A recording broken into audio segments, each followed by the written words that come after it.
Congratulations on finishing your course. That was some hard work. Now what do I do with it? Is there anyone that will house my course and help me sell it? What if I can get an entire team to help me sell my course that I worked so hard on? Have I got a discovery for you?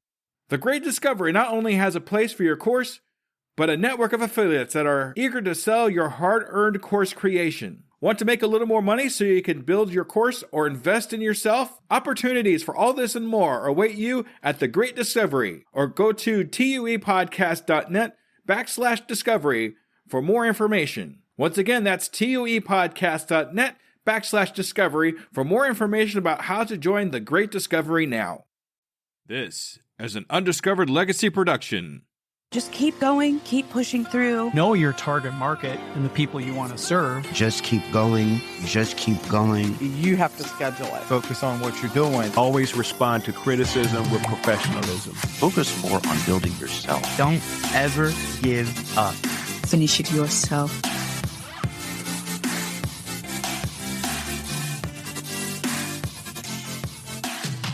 Welcome, school believers and new entrepreneurs, to Undiscovered Advice. We will be listening to 5 entrepreneurs with amazing advice just for you. Let's see what they have to say.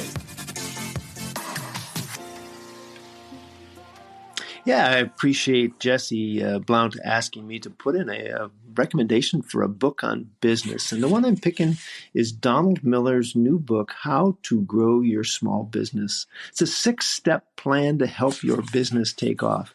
And I love analogies. And his analogy is your business is like an airplane. Your leadership is like the cockpit. Your marketing is like the right engine, and your sales are the left engine that gives you the thrust. Your body of the plane is the overhead, and operations. Got to be careful how heavy it is. Your products are the wings. It's what's going to really give you that lift. And then the cash flow is it's the fuel tanks, and that's what gives you the ability to keep moving. And he goes through each one of those and gives you examples, and he gives you exercises to work through. So I've been working through that book, and he talks a lot about the common things that we have to think about. Who is your ideal client? What are their pain points? What are the products and services you have? How does your products and services solve those pain points? And here's the problem. Most of us just kind of really quickly think about that and then just start writing. And you have to really stop and think. I filled that out and I was working with my coach, and he says, I don't think you've quite got it yet. So I'm working back through it again, and next week I'm going to sit back down with him, because I don't want to just superficially think I know who my client is and what their problems are and what they really want. I want to deep dive into that and really know it so that I can write the correct copy, the right messages, the right marketing, speak properly when I'm in the sales conversation. And I think that's so important. That's what he's trying to get at. Donald Miller in his book, Story Brand, talks about we respond to stories. And you think about it from a movie and a book. There's always a main character, he calls it a hero. They come up with a problem, a situation they're trying to overcome. A person or a hero comes in and helps guide them to, he makes the hero of the main character. So the guide is the one that comes in and helps the hero or the main character solve the problem. And then they finish it, they succeed, and they have a new situation, new results. And that's the kind of story that we need to talk about in our marketing, right? It's the pain points, the story of what our clients have been going through, how we are able to come across as a guide to help them. But we got to focus in on them, not on us. We can't be talking all the time about our products and services.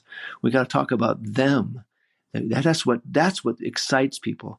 I do career transition coaching, and I'm constantly talking to people that when you tell your experiences in your resume and in your LinkedIn profile, you've got to tell a story. Right? What was that problem that you faced? What was the emotions behind it? What was the situation where things were turning bleak? Right? I remember a story where we had an inspection in the Air Force before I got there, and we got an unsatisfactory in a certain part. And that certain part was the responsibility of my office. But the wing commander gave it to somebody else, and they weren't taking any action. And when I talked to them, they said, I'm not going to take any action. Well, the problem was, if you don't get that fixed, you get another unsat. The wing commander, the group commander, the squadron commander, and myself had to go stand in front of the 4-star general and explain why we didn't get it fixed. Now there's a story, right? And how did we overcome that? And we made it happen. We ended up getting a satisfactory by building a team, coming through a plan, getting the support of leadership, and getting things written up and exercised. And that's what was success. So I could just say, trust me, I can help you do that. But the story sounds better. And that's what he's talking here in the book. So I recommend you get this book, How to Grow Your Small Business, a 6-step plan to help your business take off. This is Don Gleason, and I'm the president of Achieve New Heights, focused in on leadership, training, and coaching, certified with the John Maxwell team. So I hope you have a great day, and connect with me on LinkedIn. Don L, middle initial Gleason. Love to have a conversation. Tell me you heard this here. Thanks. Bye.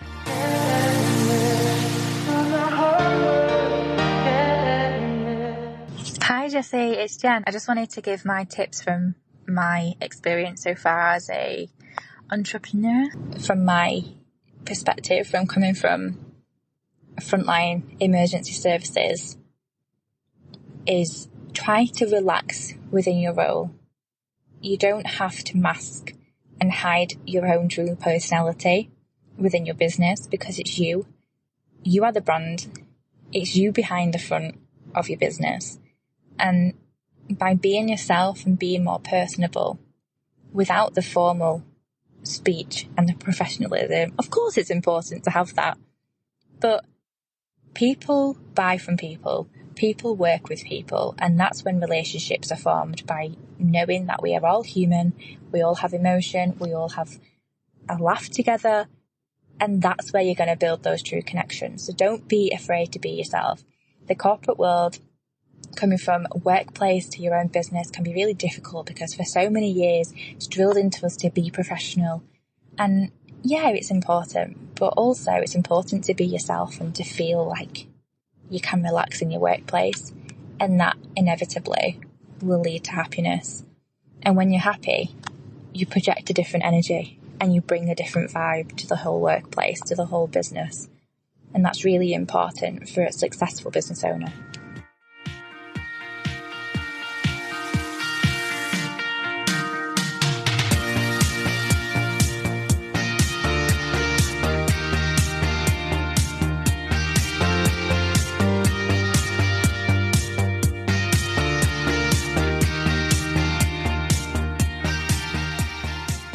My name is Mads Rosal. I'm Danish. That's the reason for the weird name. I can't teach you about my name in 5 minutes, but I can teach you about the biggest mistake businesses make when they want to use social media. They forget the first word, social. You're supposed to be social. People are on social media to be social and interact with other human beings in a unique way. They don't want to be pitched. They don't want the product pushed down their throat. So when businesses go out on social media, focus on the personality, focus on being a person. This is quite easily done. You can easily have a company page where you're pursuing just being people and you're showcasing the people. Like, people love that kind of stuff on social media. They don't want to see your products all the time. Build the trust first. That's what you need to sell something. It's the exact same thing with social media. And the way you build the trust is actually being social and treating them like humans, interacting with them like humans. And really just showcasing yourself. Like, building up a personal brand is such an important thing.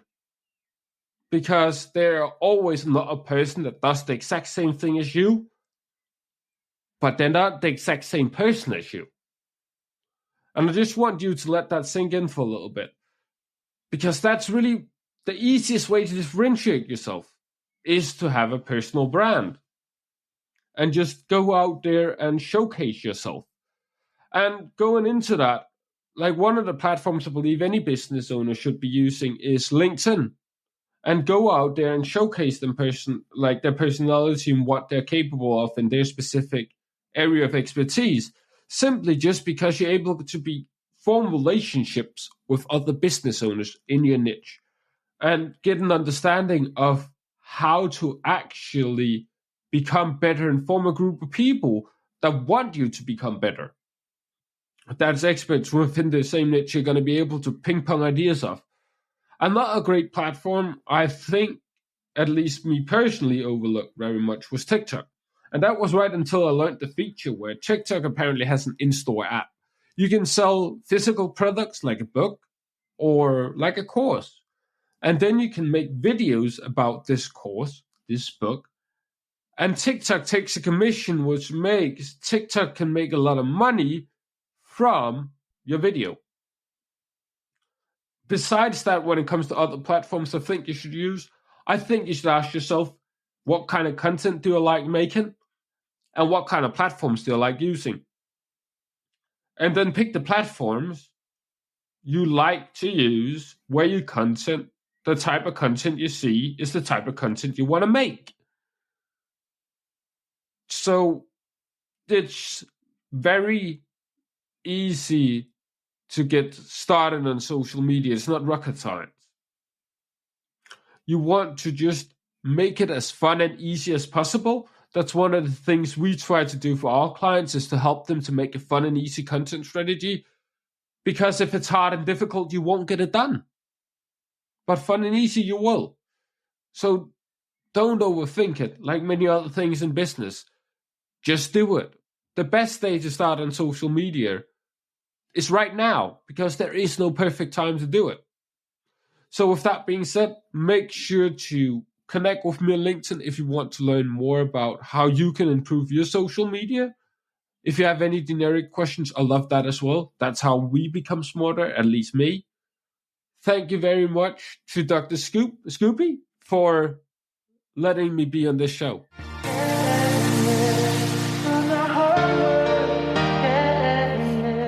Hello. My name is Myrna Lane Hippolyte, and I am a financial wellness coach and an overall wealth strategist.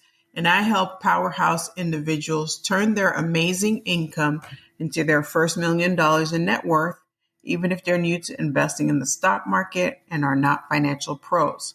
I firmly believe that if your money house is not in order, then the rest of your house is not going to be in order. I don't care what you tell me. So financial wellness is of critical importance, and I really specialize in helping women understand what it takes to invest in the stock market. So let's have it. What is my advice to a new entrepreneur? I would say pricing is of critical importance. How you price your offer is important. And as a newbie, we tend to underprice our services because we come in really low. And so if you're thinking about a product or service that you want to offer, I would say think about a price and potentially double it, because most likely you are going to be way under where you need to be. When you are looking at pricing, you need to consider a number of things. One, you want to consider the amount of effort, energy, and time it will take to deliver this. What are some of the costs involved? Not just, physical, tangible costs, but what are some of the energy type of costs that come into play? Does it take you a long time, 3-4 hours to deliver this to a particular client? You want to take that into consideration, because when you're pricing something low, you don't want to be working for pennies on the dollar when you know that you will have to put in a lot of time to work with this particular client or to prepare or have your product or service. So that's number one. Number two, you want to consider, how much it actually costs. And when I say cost, don't just look at, okay, it cost me, X amount to produce, this workbook, for example, that might go as part of a course offering. But there are so many other things, right? How much did it cost you in order to, promote your offer? How much does it cost for the technology, for example, if you have a membership, the technology that houses your membership, right? How much does it cost for you to, go ahead and put together and pay, a tech person to establish your funnel? So you have to take into consideration all of the costs that are involved so that you can generate a price that will, cover the cost, and on top of that, give you an actual profit. So you need to consider that. And lastly, look at the actual transformations that come for your particular clients. That's very important, because if you have a product or service that's going to generate, for example, $10,000 more for a particular client, then there's no way you should be charging $100 for that, because the result is going to more than 10x their money. So you have to take into consideration, what is the value that you bring to the table and what the transformations are that you will be able to provide to the client. How is that client going to be much better off? And can you quantify that? To the extent that you can quantify that, you can factor that in as part of your overall pricing, because you know that you will be able to deliver results. So pricing and having the right pricing formula, inevitably, that is what is going to move the needle for you in your business. You don't want to start off and price too low. And in parting words, what I would say is, have that overall belief in yourself. Know that you were called to actually deliver your passion and purpose, and have faith that you can actually do it. Have faith that you can deliver, have faith in yourself, and all will be well, and all will go well, and you will sell.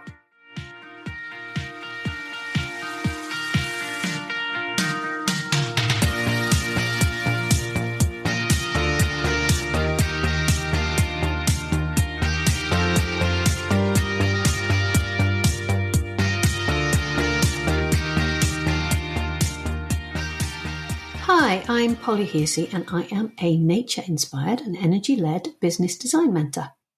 No one told you that you were going to be on the fast track to discovering everything you can't do and second-guessing everything you can, which was rude. Entrepreneurship is the quickest route to self-doubt. It's something no one prepares you for or helps you overcome.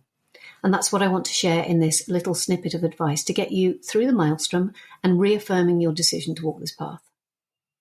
Self-doubt is part of the journey. It's almost a rite of passage. No matter how skilled and experienced you are, being the leader of your business is going to trigger some wobbles. As soon as those wobbles hit, you will begin to look for advice, information, guidance, all to reassure you that you know what you're doing. In my experience, this will lead you astray. You were built for this. You have what you need. Yes, there will be gaps in your knowledge, but your overall vision is yours. Listen to yourself before you listen to others. Get really clear on what you want to create with your business before you give your energy and time to external advice. That way, you will not lose yourself exactly when you need to be yourself more than ever. We are naturally risk-averse, us humans. We don't go into anything without a reasonable certainty that we can succeed. That's about self-trust. If you trust yourself, you will invest the energy you need to succeed. If you don't trust yourself, you will hold back, and your chances of success will diminish or kind of be ransom to luck. It's worth spending time reflecting on your skills and acknowledging your zone of genius. And this should include what others reflect back to you as your skill set, energy, and approach inside work and out. They see in you what you may not see in yourself. Blind spots are a real thing, and you will need people to help you see what they see. And that's going to help you be more rounded in your thinking and conscious in your decision-making, all of which will help you build strong foundations for success. And finally, listen to your gut. Humans are intuitive by nature, logical by conditioning.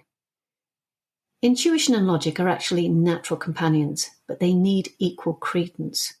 Your intuition knows what you can't articulate, so it's going to help steer you through some tricky situations. And it's anchored deeply in your personal values, which is going to help you build a strong culture around your vision. Every customer or client wants to feel good about their choices, and culture is a big part of their decision-making, whether it's conscious choice or not. The more you use your intuitive wisdom in business, the more you will be able to build a strong culture that is also logically integrated across the entire spectrum of your business. And that's always good for business. And when you have those inevitable moments of feeling lost, intuition will steer you in the right direction. So my advice is to listen to yourself, trust yourself, and lean into that wise inner voice that always knows the way forward. I would like to thank all entrepreneurs that took the time out to help new entrepreneurs get across that start line with their amazing advice. If you would like to contact any of these amazing people, check out their information in the show notes. Are you an entrepreneur with amazing advice and want to be featured on Undiscovered Advice? Go to tuepodcast.net/advice and leave your advice in an easy recording. Undiscovered Advice is a product of Undiscovered Legacy LLC and a proud member of Blind Knowledge and Pod Nation podcast networks. For more information, go to uepodcast.net. Thank you, Scuba Believers.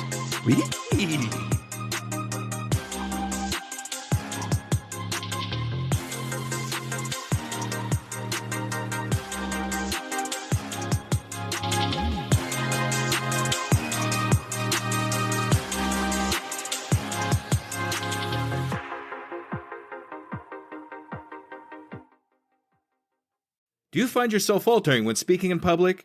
You definitely know what you're talking about, but you just can't seem to get over the horrific fear, and imagining people in their underwear is just not working. Whether you're gearing up for a big presentation or just looking to improve your daily communications, Leslie Fiorenzo is your go-to resource for mastering self-promotion, facing your audience fearlessly, and communicating with authority. Don't miss out on your opportunity to elevate your game. Contact Leslie Fiorenzo now, or go to tuepodcast.net/speak to step into the spotlight with confidence. Your adventure in public speaking mastery starts here and now. Don't wait to get your voice heard. Book your free consultation at tuepodcast.net/speak to start your adventure in speaking excellence today.